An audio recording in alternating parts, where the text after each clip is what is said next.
রজমকৃত শয়তানের কবল থেকে আল্লাহ তাআলার কাছে আশ্রয় চাচ্ছি। বিসমিল্লাহির রহমানির রহিম। পরমদাতা দয়ালু আল্লাহ তাআলার নামের সাথে আরম্ভ করছি। সম্মানিত দর্শকবৃন্দ, আপনাদের সকলকে জানাই সালামুন আলাইকুম।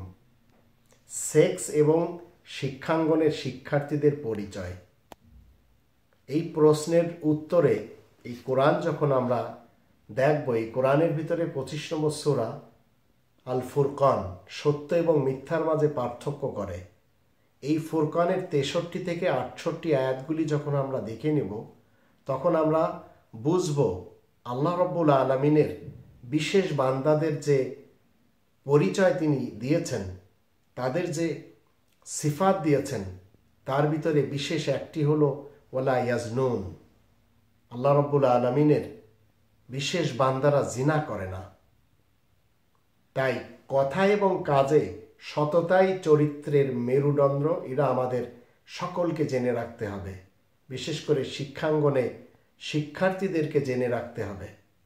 আর অবৈধ সেক্সকে কন্ট্রোল করতে পারলে তার জীবনে খ্যাতি অবশ্যই আসবে, তাতে কিঞ্চিত সন্দেহ নেই।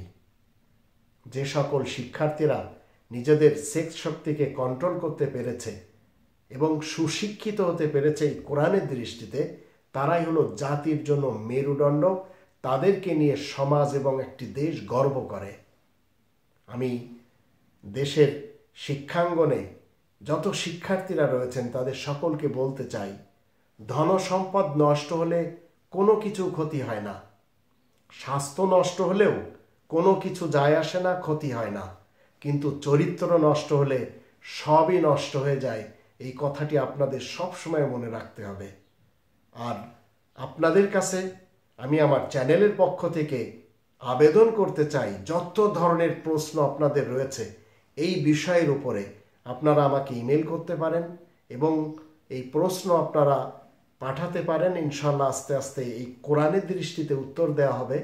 আল্লাহ আমাদের সবাইকে কোরআনের নির্দেশ মতে চরিত্র গঠন করে এই জীবন যেন আমরা কাটাতে পারি, সেই তৌফিক আল্লাহ তাআলা আমাদেরকে দিন। ওমা আলাইনা ইল্লাল বালাগুল মুবিন।